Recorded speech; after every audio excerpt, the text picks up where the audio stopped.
Well, when you say aptitude test, I think we should clarify.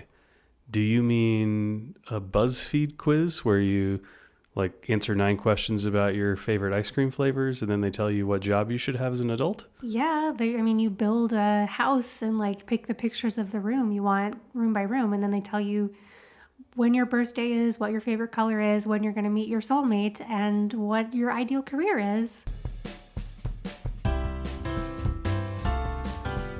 Welcome to Pennies and Popcorn, the show about real money lessons from the world of TV and movies. With your hosts, Carla Cash and Robert Davidson, a couple of personal finance geeks and movie lovers. Hey guys, welcome to our final episode in the Back to School series that we've been going on for the last few weeks.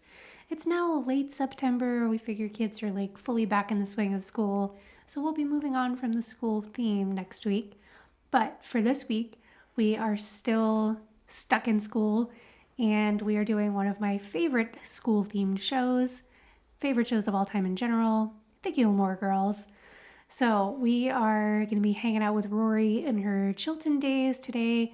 We are going to be covering Season 2, Episode 18, called Back in the Saddle Again. Yeah, lots of Paris, lots of Louise. I don't remember her Chilton friends. Madeline and Louise are their names. Lots of Dean.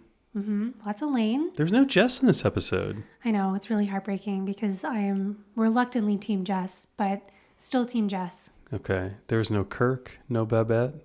Yeah. No Taylor. Yeah, it's kind of a sad episode. We're missing a lot of the best background characters that make the show what it is. But it's still a fun episode, and I think we have some good money stuff to dig into. That's right. So we're going to do just a brief summary of the plot of this particular episode.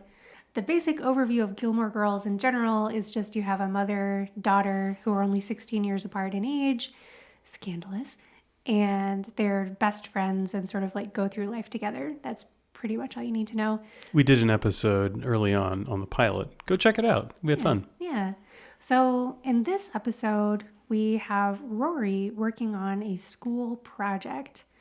And the point of it is to come up with a consumer product. And they have this imaginary $1 million budget that they can use to, fake market this product, design it, produce the prototypes. And Rory goes to her grandfather and asks him to be their advisor for this project because all the students are supposed to have an adult advisor on hand. So that's pretty much the crux of the episode. That's the key plot line that's going on. Richard Gilmore, who is Rory's grandfather, has pretty recently retired from his work in the insurance industry. We don't know exactly what he did, but he was some kind of head of their international insurance department, and that required him to do a lot of traveling. He felt very important. He was very fulfilled by his work, seemed to really like it. Although I will say it's never clear exactly what kind of insurance he works on because we see him touching a lot of different things, which I think is pretty unrealistic. But in any event, he has recently retired, kind of sort of against his will. He was sort of gently showed the door. They said, yeah, you're getting kind of up there in years, Richard. Let the new young whippersnappers come up behind you. And he's really struggling with that transition in life, moving to a fully retired lifestyle. So I think that provides some fertile ground to talk about the early retirement folks, many of whom we hang out with here in the early retirement capital of the world, Longmont, Colorado. And we're going to have some interesting discussions in that vein. Well, Carla, why don't we jump into our first clip where we hear a little bit about just what you're talking about, Richard's malaise, if you will, his attitude around doing things in his early retirement days. Ask what? What did she ask? Oh, something for her economics classes. Nothing really. That doesn't sound like nothing. What about her economics class? Is she having trouble? No, Emily. She merely asked me to participate in some project at school, and I respectfully declined. You declined? Leave it, Emily. Why did you decline? Let's talk about it later, Emily. I'm busy. Busy? You've been poking around that stupid engine for the last 3 weeks, and all it does is spray at you. You're not too busy. Emily, I'm in the middle of something here, and I don't expect you to understand it. You're not going to help her? Can we talk about this later? Well, I never thought I'd see the day. What day? The day Richard Gilmore would disappoint his granddaughter like this. Oh, Emily, please. So tell me, Richard, is this how it's going to be from now on? What are you talking about? I just want to know what to expect from you. Because the bouncing from one thing to another, the moping in silence in your den for days, all of that I accepted. But you're turning your back on Rory. I did not turn my back on her. You adore that little girl. She means everything to you, remember? Emily. Are you that lost? Pretty harsh. Yeah, it's quite harsh. So I think the kind of the main thing that Emily says there is, are you that lost? Like, have you gotten this far gone down this rabbit hole of sort of semi-depression that he's kind of struggling with after leaving behind his job? So I think what's really interesting about this, Rory comes to him and asks him to serve as the advisor for the school project. And he says no because he claims he's too busy. He has tons of time. What is he talking about, right? He's just goofing around fixing this old car.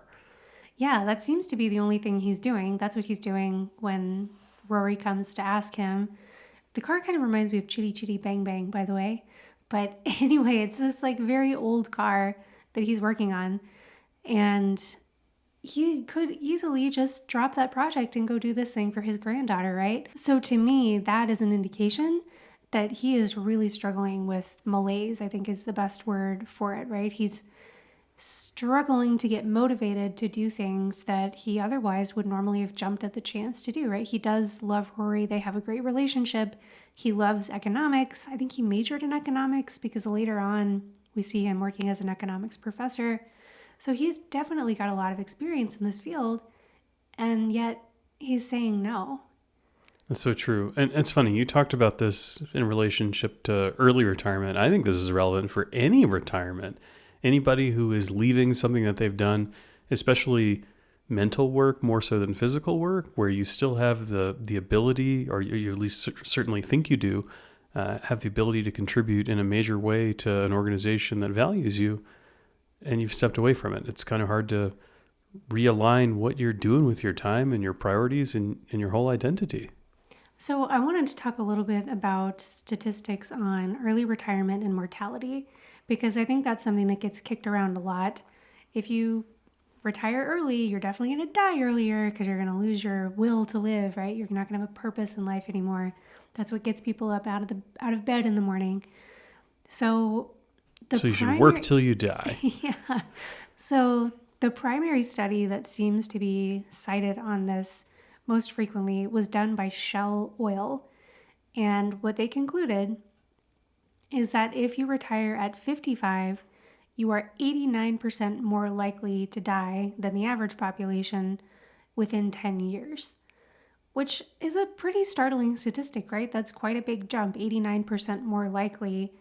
But I think we have to ask ourselves a couple of things. One, what kind of retirement were these people having? Two, is it possible that some of these folks were retiring early because they had some kind of health condition? No, right? You're saying there might be a sample bias? I'm saying there might be a sample bias. What? That would make a lot of sense, right? If you're leaving a demanding job because your health just can't hack it anymore, then that would indicate you probably don't have as long to live as somebody who's going to be fully able to keep working until they're 65. Another interesting data point that they've said is that thecorrelation does not seem to stick as much if you're talking about people who are retiring from higher status jobs. So to me, there are several possible explanations for that. One is that if you've been in a higher status job, whatever that means to people, that probably means you're using your brain more than your body. Maybe you are someone who's capable of coming up with interesting ways to spend your time after retirement. It could also just be that you've got more resources, so you're able to spend your time in a more interesting and engaging way than somebody who's retiring from a lower income position. So I think there are several possible explanations for that. Really interesting is that this seems to be more of an issue for men than for women. Women are much less likely to have earlier deaths coming from an early retirement. So I don't know what that says about men versus women. I think my intuition is that men are more driven by status and driven by achieving things in the world. And when you take that away from them, they have less of a drive to do other things. This is just a hypothesis I'm throwing out there. What are your thoughts? Well, I'm going to say if we're looking at people who are in their 60s now, or for some study that they've done in the past, the population of men who are working and women who are working, it's nearly 100% for the men. It wouldn't have been nearly 100% for the women. Many of the women as well also may have taken time off earlier in their lives, like to raise a family. If we're honest with ourselves, the distribution of child rearing tasks falls unfairly on the women of this country in general. And I suspect that many of them have had periods of under or partial employment where they've figured out how to have a fulfilling life without the drive of a job. Yeah, I think that's another possible explanation. I don't know. It's not something you could really drill down on and get a definitive answer on, but I think these are valid guesses. So the takeaway for people, especially if you're in this fire mindset and wanting to retire at a very young age, is to think critically and honestly about what your job means to you, what your position in the world means to you, and how that's going to shift if your career is gone, if it's completely off your plate because you've chosen to chase this early retirement dream. And really be honest with yourself. What is your time going to look like? How are you going to challenge yourself? Yeah, Richard's floundering. Emily's right. He does have time. He's being kind of selfish and ridiculous, letting his granddaughter down, who he adores. And it's, like you said, he is depressed. He's going through malaise. So what should he have done? Right? He left this job. It sounds like he maybe didn't leave it fully on his terms. He certainly had the economic ability to walk away whenever he wanted to. But maybe he wasn't mentally ready when he left. What should he have done as he was preparing to exit from one stage of his life into this retirement phase in order to avoid this? My sense of things is almost everybody who retires goes through this kind of struggle, right? They walk away. Maybe you have grand plans of travel. You have these big projects that you want to take on. And at some point you realize they aren't enough, or they get old after a while, or they get kind of boring. They weren't what you thought they were going to be. They're more expensive than you thought, and you can't contribute as much time or money to them as you originally anticipated. So it seems like a pretty darn common problem, but what could Richard have done? What could he have done differently in order to maybe mitigate that and have as good an experience as anyone possibly could have? Well, I think part of the equation here is what I was saying earlier, that he didn't really want to retire. He was kind of forced out. So maybe he didn't have enough time to really mentally prepare. But I think anybody who's starting to creep into their golden years, right? I would say certainly by the time you're in your mid-50s, 60s, you should start trying to project ahead and think about what life is going to look like without work in it. Because for a lot of folks, that's going to be either forced upon them through some kind of health condition, or it's something that they'll financially be able to do. So I think starting to think way, way early in advance about how you're going to spend your time, what are some challenges that you can give yourself, because I think that's the big thing that's missing for a lot of folks, right? You travel, you maybe do some sort of like reading, watching television, these activities that are kind of passive, where you're just consuming things that are being provided to you.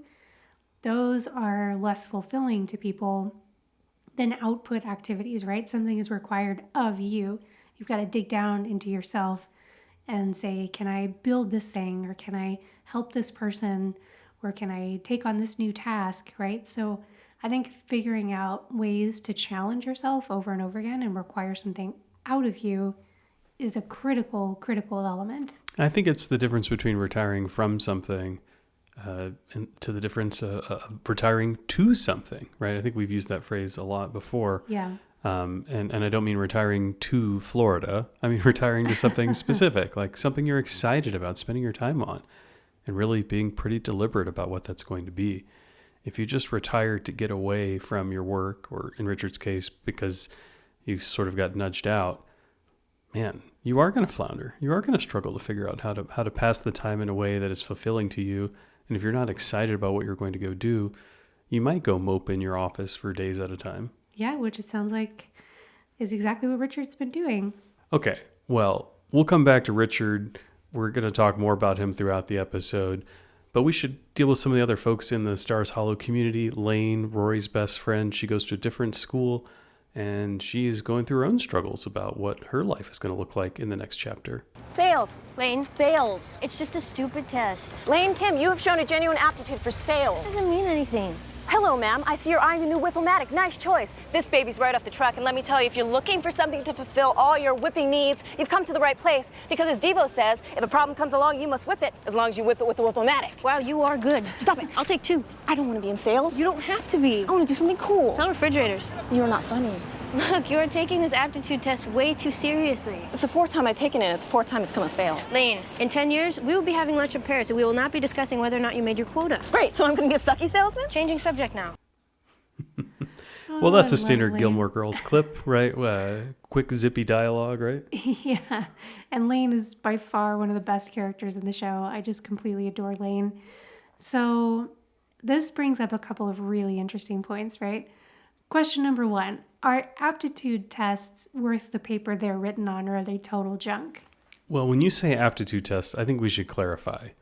Do you mean a BuzzFeed quiz where you answer 9 questions about your favorite ice cream flavors and then they tell you what job you should have as an adult? Yeah, you build a house and pick the pictures of the room you want room by room, and then they tell you when your birthday is, what your favorite color is, when you're going to meet your soulmate, and what your ideal career is. So I think those kinds of, let's call them personality type quizzes, are worth less than the paper they're written on. But there are real aptitude tests out there, and I don't put a whole lot of stock into them, but there are real ones. We did one when I was a senior in high school. We did the ASVAB, the Armed Services Vocational Aptitude and Battery Test. They made all of the high school seniors at my school do this. And it was a genuine aptitude test. It was a series of subjects, topics, whether it was math ability, attention to detail things. I think there's some stuff on empathy, mechanical understanding, a variety of different topics. Some of the things you likely would have covered in school, some things you definitely wouldn't have and are only things you'd pick up in your normal day-to-day life. The idea was to get your skill set, an ability to score your aptitude in a variety of different categories, and then mash those together and say, what kind of jobs would you be good at with this set of skills? What kind of jobs would you be terrible at, right? If you stink at math and science, engineer is probably not in your future. If you know that you stink at math and science, this test didn't tell you very much. Yeah, that's my beef with this kind of thing. I just feel like it would be impossible for a test to tell you something that you don't already know and something that's actually useful, right? So if you're struggling with math in school, you're probably not going to ace that part of an aptitude test. And then your response will be sort of well, thanks for telling me that. Kind of already knew. Or if you're, I don't know, very empathetic, which I really struggle to understand what those empathy questions would look like and get some sort of realistic response to that. But, that's, again, probably something that you already know. So I can't imagine that an aptitude test is going to be a very helpful thing. But what I do think would be really helpful is if kids got a much more thorough presentation of what kind of jobs are available out there. Because at least for me, when I was a kid, it was very much if you're a smart kid, you can be a doctor or a lawyer. This is totally arbitrary, but somehow this is the message that I got when I was a kid. And it's just completely ridiculous and narrow-minded. And I think it funneled a lot of kids, at least that I knew, into professions that they probably weren't particularly well suited for, because there's this huge buffet out there of things you can do for money, and we get an extremely myopic view of that as children. So I think what would be much more helpful is to present kids with a tome, right? Some huge book that says, here's all the things that you can do. And then if schools can even go above and beyond that and say, kids who are interested in XYZ, we'll try to put you in touch with someone who does that and you can actually talk to them. That kind of stuff would just be amazing, I think. I do think it would be really fun to be the teacher of the class who goes through the Bureau of Labor and Statistics data and educates students about jobs and their distribution across the country, their expected growth pattern over the next couple of decades, the wages that you can expect to earn from those. what you need to do education-wise to be qualified for them. That'd be really, really interesting. Because I think there are jobs that people hear about that don't really exist very often, that are, maybe interesting on a television show or movie, but aren't real in the real world very often, or certainly aren't going to be a very high-paying job, or you need a boatload of education that may not be appealing for people. That'd be great. It'd be really fun to be the teacher of a class where you get to educate people on that, or the counselor who has that as their responsibility. I have always said that I think school counselors do a terrible job of educating students about life options for them. If we look at the number of people who go to college and study psychology, I think we know that people aren't always helping you link things that are interesting to you to productive life outcomes. And it'd be wonderful if schools could do a little bit better job of that. Well, and I think part of that problem, so I think a psychology degree is a great one to focus on because there are really cool and interesting things that you can do with a psychology degree. But a lot of people don't realize that they go and they get it because it's interesting. And then there's like a disconnect between the classes that they thought were interesting and the jobs that actually might be a good fit for them. So yeah, I just think in general, both colleges, high schools, society in general does not have a great system of trying to get people into positions that are actually going to work for them. And I think these days we're seeing a lot of people job hopping more and more. And people are just not willing to settle as much as they were in the old days. They want something that's actually engaging and that fits their personality, right? So true. So really what we're saying is that the BuzzFeed quizzes are more important than an actual aptitude test. I think that's the takeaway here. I think the real takeaway here has to do with the whip-o-matic. Okay. You must whip it. Good job, Devo. So Lane seems to have a pretty one-track mind about what sales is. I think maybe she thinks this means she needs to be a door-to-door salesperson or somebody... Like in an appliance store. Yeah. Picture going into the furniture store and there are the vultures just waiting there and they're like in a line, in a queue to attack the next person who goes in the door and they have to ask you if there's anything they can help you with. And you're like, just leave me alone. Like when I want to buy something, appear please. And in the meantime, can I just browse in peace without you trying to sell me something? Like I have a lot of stores that I can choose from and yours is not the only one. Please back off. That's part of why we like IKEA. There's very few salespeople at IKEA. True. So true. But anyway, I think she has a very dated view of sales. I think of sales as a role where you're helping to bridge a relationship between two entities very often. There's a lot of business to business sales that happens out there. Exactly. Where there's education, there are commercial elements of large deals that have to be worked through, and there may be subject matter experts who do some technical portion of this business to business dealing. But you still need someone to work through the contracts and someone to go facilitate the review process inside of their own organization and, work to connect and communicate with the different stakeholders so that what they're actually getting delivered is what they need and want. And it's not some slimy, here's your whip-o-matic deal. It's a careful communicator who's able to understand subtle details and lead people through a difficult decision-making process. I don't know. I think it's a very respected position. Yeah, it certainly can be. There's some old axiom about every job is really a sales job. Yeah. And that's true, at least through a certain lens, right? I mean, if you're a school teacher, you're trying to sell your students on getting excited about your particular subject. Are you selling spelling? Can I buy 3? Absolutely. Everyone should be better at spelling. No, it's very true. You can pick almost any job and there's going to be some kind of a sales element to it. Certainly in my own field, being an attorney, there is a huge sales element to that, right? You've got to convince clients to buy your services. That is the act of sales. So really what Lane has there is an aptitude test that says you're well suited to do a heck of a lot of things, and she should be proud as heck of that. I will say, however, this clip kind of makes me bummed out because we get to see what Lane and Rory turn out to be in the A Year in the Life series that came out just a few years ago. Were they hanging in Paris? I don't remember that. They were not having lunch in Paris talking about how great their lives were. Poor Lane. Her character just got the shaft in so many ways. She didn't get any of her dreams.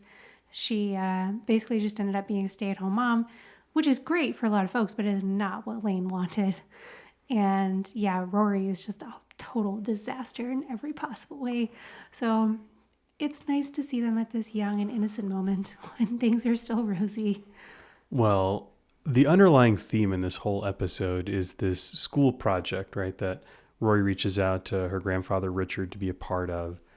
They come up with this cool idea, or perceived to be cool. I'm not sure. I think it's that cool. We'll talk about it. Of a locker first aid kit that is customizable, so you can make it super exciting for you. There are a bunch of different groups around the school who are doing this, and they present it at a fair. And believe it or not, Rory didn't win. And maybe this is what led her to those struggles later in life. But I think we can jump to our next clip where we hear kind of the fallout of Richard's thoughts about, their unsuccessful bid to win this competition. Something wrong? This contest is a disgrace. I beg your pardon. I've been in the business world for 35 years. I know this. And in those 35 years, I've seen ideas come and I've seen ideas go. And I've learned a few things about what flies and what doesn't. I'm sure you have. And I am telling you that out there in the real world, there is no way that a locker alarm that doesn't even work properly would be a viable business investment. Richard, we're not in the real world. We are in a school. Yes, a school that should be training children for the real world. Richard, calm down. I demand a recount. He's fired up. Jeez, yeah. I have to agree 100% with Richard. There's no way that a locker alarm, certainly one that doesn't work, would be worth anything in the real world. Because I've been thinking about this. This has kept me up at night several nights in a row. Like, how would a locker alarm work exactly? Like, let's think about the alarms we have in our lives. Okay, right? I'm ready. So there's like car alarms and home alarms. Those are pretty standard. And what ends up happening, well, with a car alarm, you unlock it and then it disarms the alarm. And if somebody opens your car without disarming it, boom, like it starts to go off and all kinds of crazy noise and it alerts everyone's attention that something bad is happening. Your home alarm, what normally happens is you enter the home. You have, 30 seconds, 60 seconds to turn off the alarm. And then it goes crazy and maybe it calls the police or whatever it's designed to do. That makes sense because there's a whole bunch of stuff in the house. You probably don't know where all the goodies are. You can stop people pretty quickly with that. Yeah. When you open a locker, by a locker, I'm talking about something that's like maybe, foot wide, foot deep, 6 feet tall if it's a really big locker. Yeah, like, that's a huge locker. If you get your combination lock, you twist it 3 times to the right, go around past the number once to the left, back again to the right, pull it down, open it up. Right. You open the locker, or somebody has some, lock cutters who just breaks in, some wicked dude. Uh-huh. They can steal everything in that locker in like 2 seconds, right? Okay. Yeah, it's dumb. All It's the right. dumbest idea ever. No, I'm with you. Okay, here's another thing. Even if the alarm goes off immediately as soon as someone opens it, you're still going to have time to like grab a lot of things. If it goes off immediately as soon as you open it, it's going to go off whenever you open it. And the alarm is going to be like always going off and everyone will ignore it. It's going to be like a car alarm these days. Okay, no, you have It's convinced stupid. me. Okay. I'm on board now. All right. While we're talking about dumb ideas, let's talk about this first aid kit because we don't have this clip in our episode, but Richard grills the heck out of Paris. Paris is the annoying friend who's in the group, and she has this idea for this first aid kit. And he's like, he just asks a bunch of tough questions, and she has reasonable answers for all of them, or at least, if you don't think about it, they're reasonable. Reasonable-ish. Yeah. And then in the end, she says, like, I definitely think this could work. And he says, I think so too. I think you have a winner here.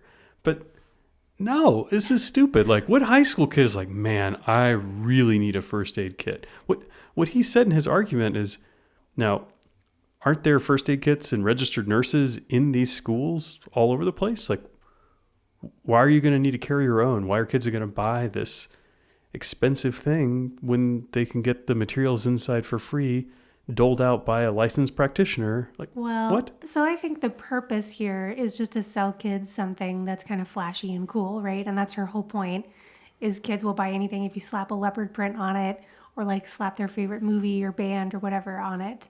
So that's fundamentally a pretty solid But things piece that of they want. wisdom there. Well, Like, but hold on. Kids like flashy, fun, cute things. Yeah, they're happy to have a T-shirt that has their favorite band on it, or if they have a notebook that looks cool, whatever. Those things are great because they need them. A first aid kit. I mean, I'm all about safety. Don't get me wrong, but like, what high school kid is worried about a first aid kit? Yeah, well, it didn't win the competition, probably for a reason, although I don't think the locker alarm should have beat it out. We don't know what any of the other products are. But this is inherently a good thing, I think, right? To get kids' creative juices flowing, get them thinking about like creating products and selling things in the real world. I think this is all great, but I don't think anybody came up with real winners here. And we should note, we have since looked to see if there's anything in the vein of a locker alarm or sort of like a tricked out cutesy first aid kit online.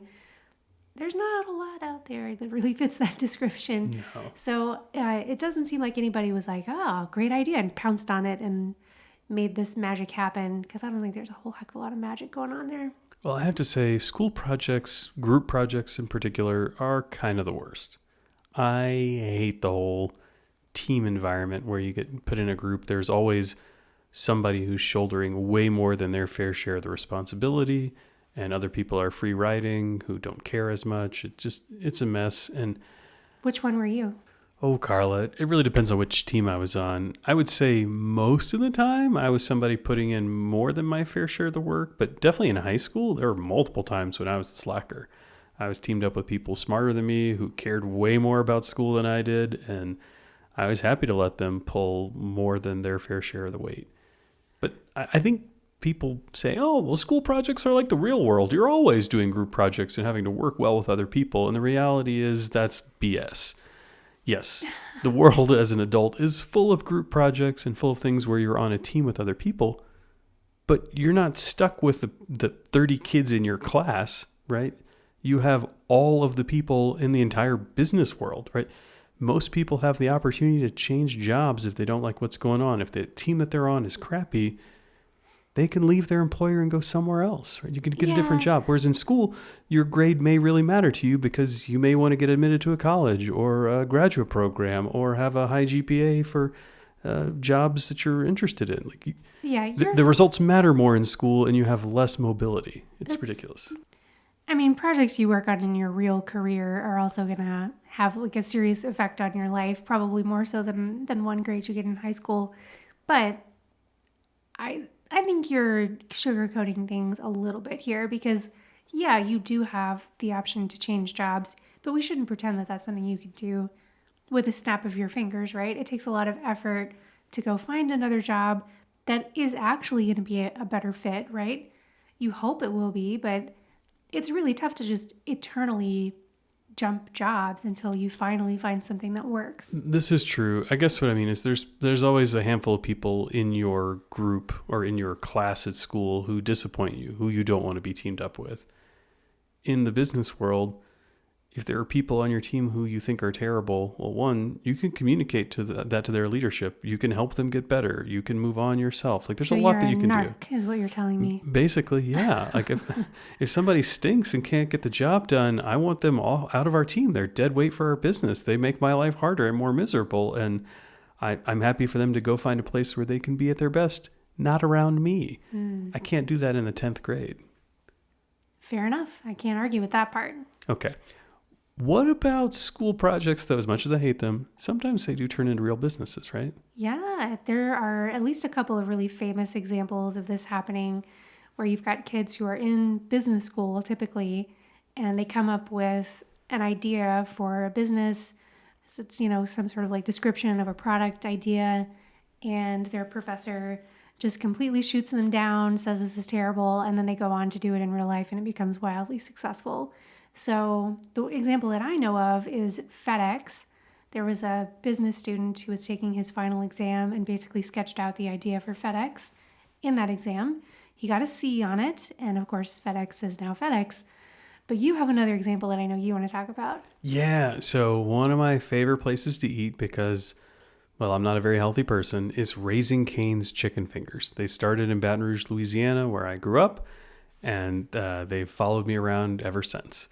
And it's probably good for them because I go frequent their establishment way more than any heart doctor would allow. But what is really fascinating is the guy who created it was an LSU student. And I think there's signs about this in many of their stores. he was in some undergraduate business class where they had to come up with a business plan, and he had this idea of a restaurant that primarily serves fried chicken strips and fries and toast and some special sauce. And I think he did very poorly in this class. I think he also got a C on it.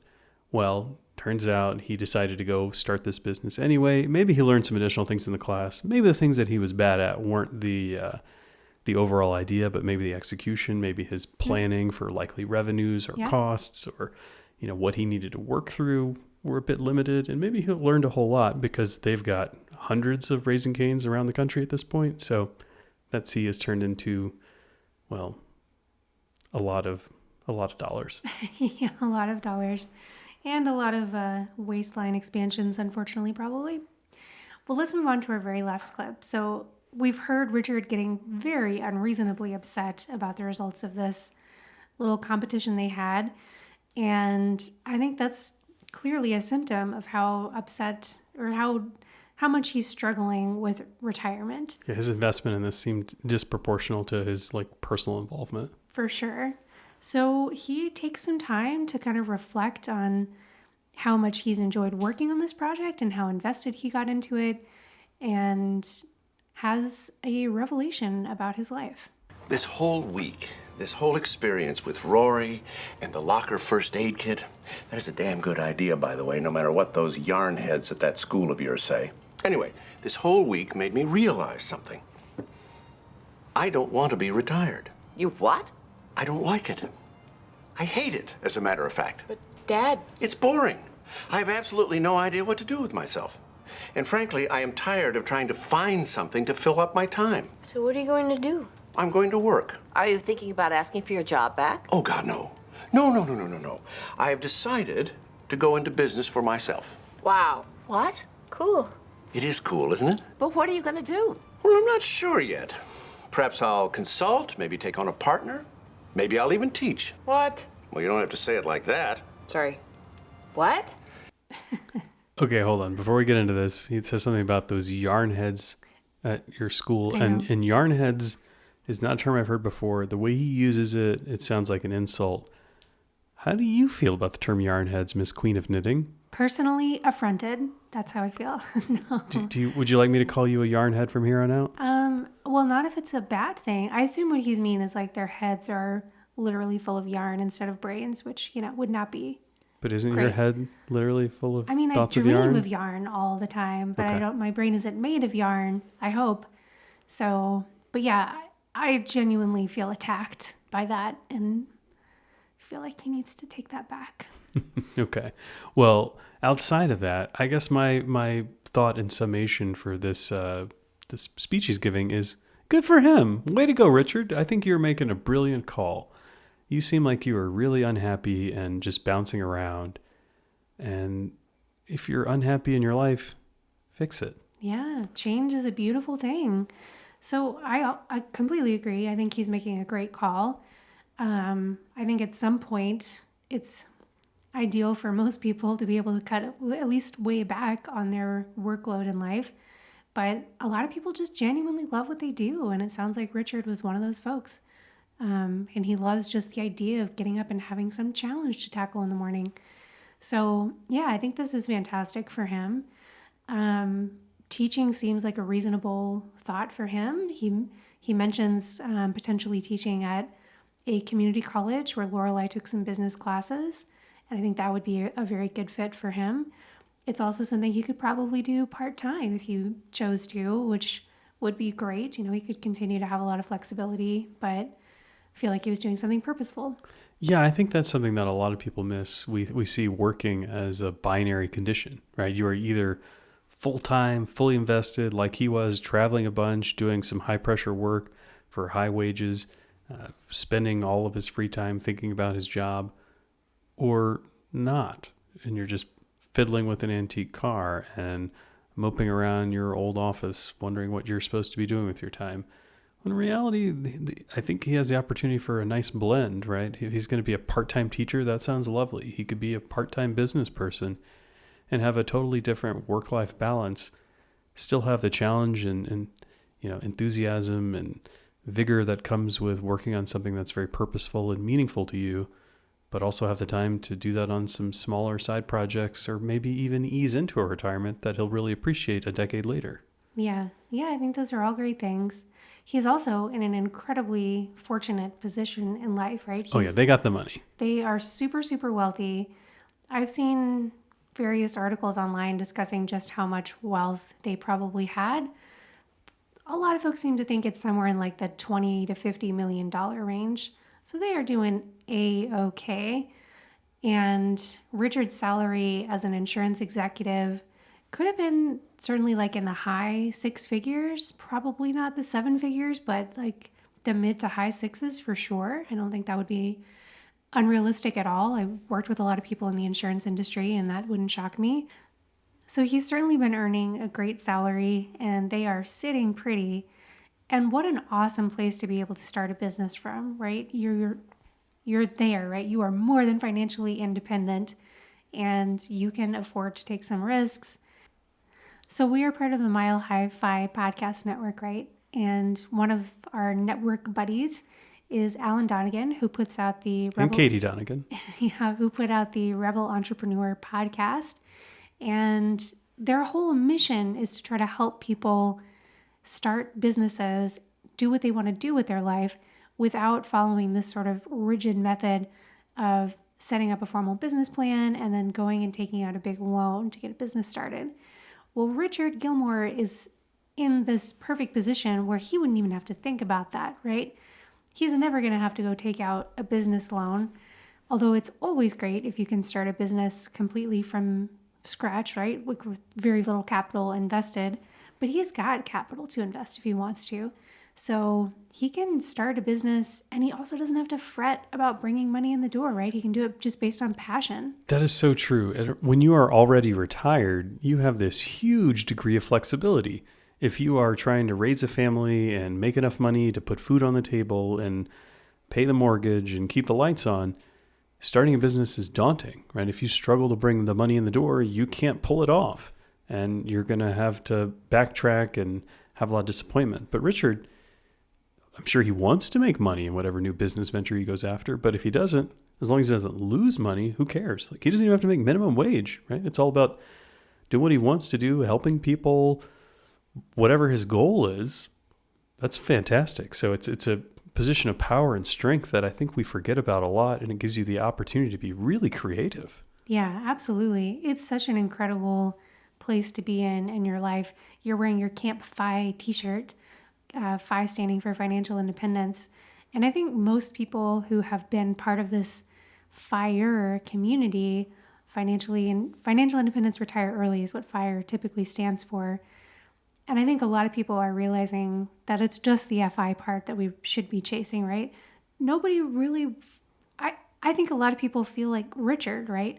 They get to a point where they could stop working, but they don't want to. They still want to chase things, and they still want to get that adrenaline rush, and they want to feel important and useful.